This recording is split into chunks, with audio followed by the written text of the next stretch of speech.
Welcome to my whiskey pick of the week.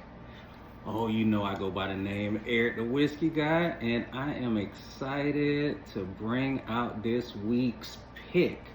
We have the Wild Turkey Rare Breed. Yes, ladies and gentlemen, the Rare Breed. I've been waiting on this week for a long time. I've been dying to get my hands on it, and I let it sit on ice. I let it sit on ice for a while, and we are finally gonna bring it out, and I am excited. Now, I'm not gonna say I'm not a big fan of Wild Turkey. I just haven't really had that much experience with the brand as a whole. I believe I started out drinking American Honey back in the day, probably 10, 15 years ago, when I drank beer and do shots of either American Honey or Fireball or whatever I can afford at the time. And then I kind of progressed, and Wild Turkey was always like, if you say, hey, if you ask somebody, hey, what do you think about Wild Turkey? For the most part, they just refer you to Russell's. So you might as well get a bottle of Russell's.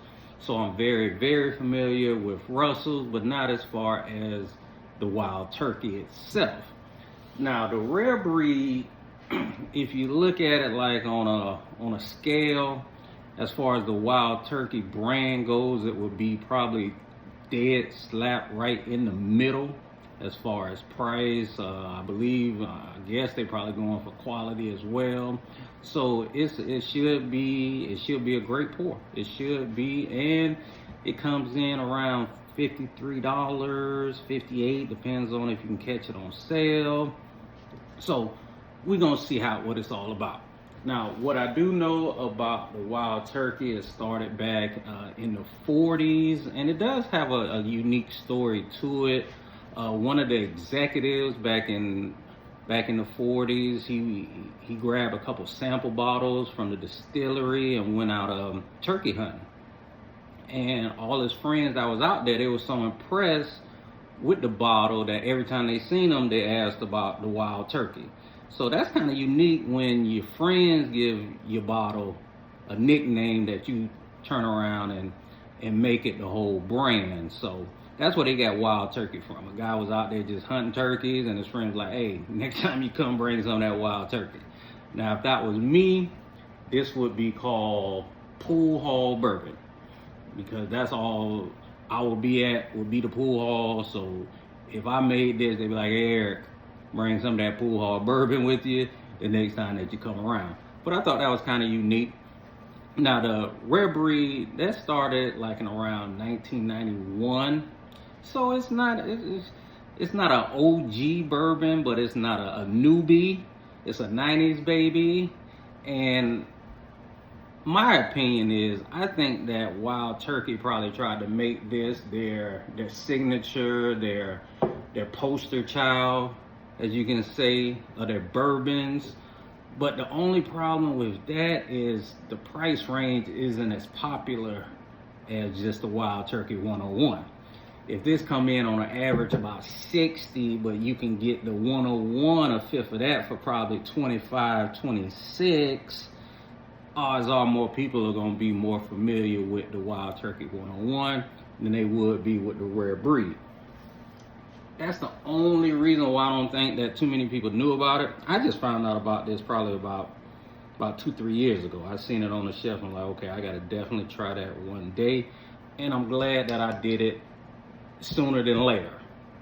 Like I said earlier, usually when you get in that range around 60, if you even tell somebody about like what you think about Rare Breed, chances are they probably gonna tell you, oh, you might as well just get Russell's, because it's from the same branch, just a taller part of the tree, basically. So we're just gonna dive right in and see if it's worth the price tag, basically.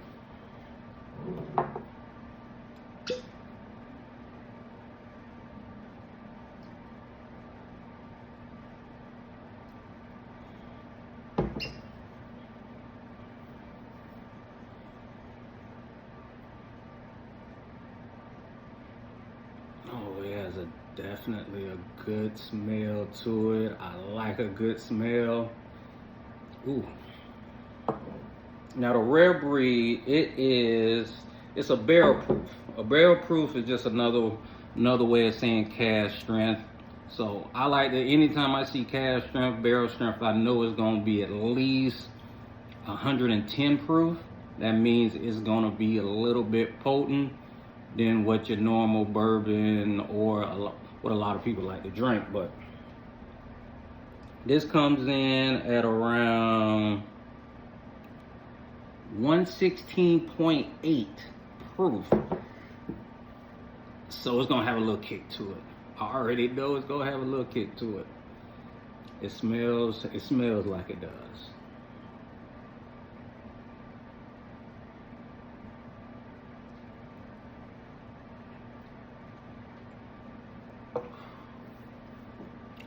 Ooh.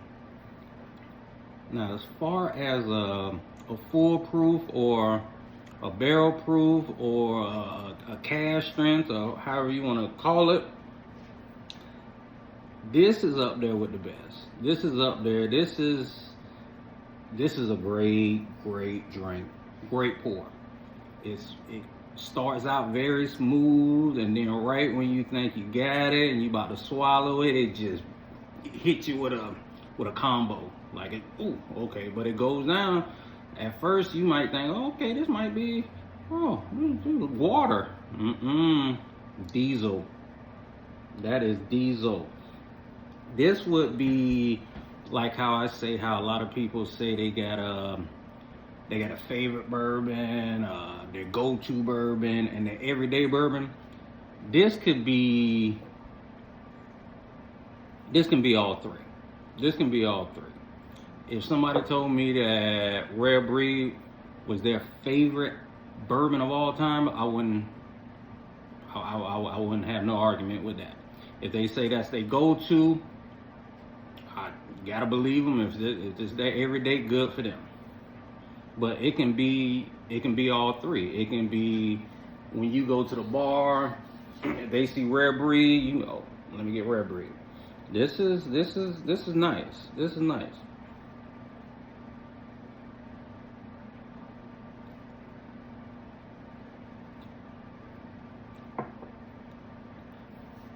This is by far my best Wild Turkey that I've had, and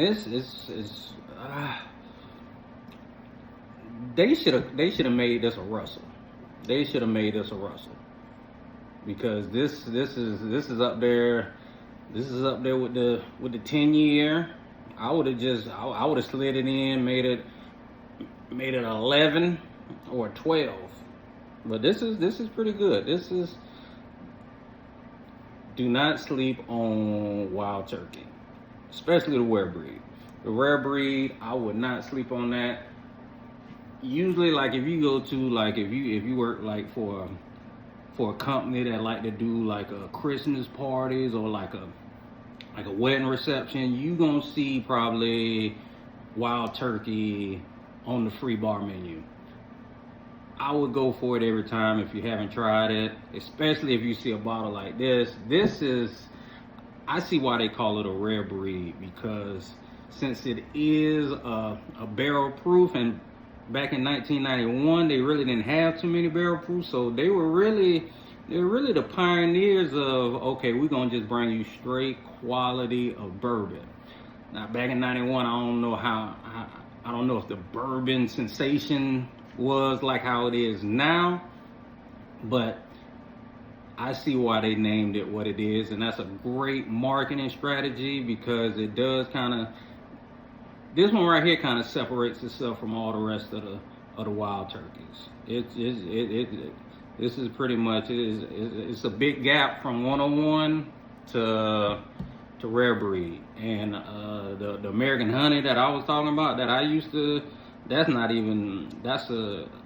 would consider that a nice accessory to your beer. Like when you're drinking beer and you want to just take a shot that kind of just boost your buzz, that's what you get.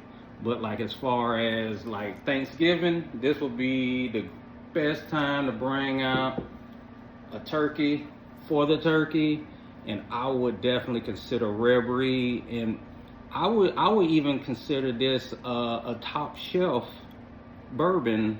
Yes, I would say it. I would consider this a top shelf bourbon. This is, as far as the price, the range, it checks out all the boxes. Now, I'm not saying, make this your every week drink. I would, but when you get it, you really gonna enjoy it. This is a top shelf in my opinion. So this is the pick of the week. We got Wild Turkey Rare Breed, and we'll do it all again next week.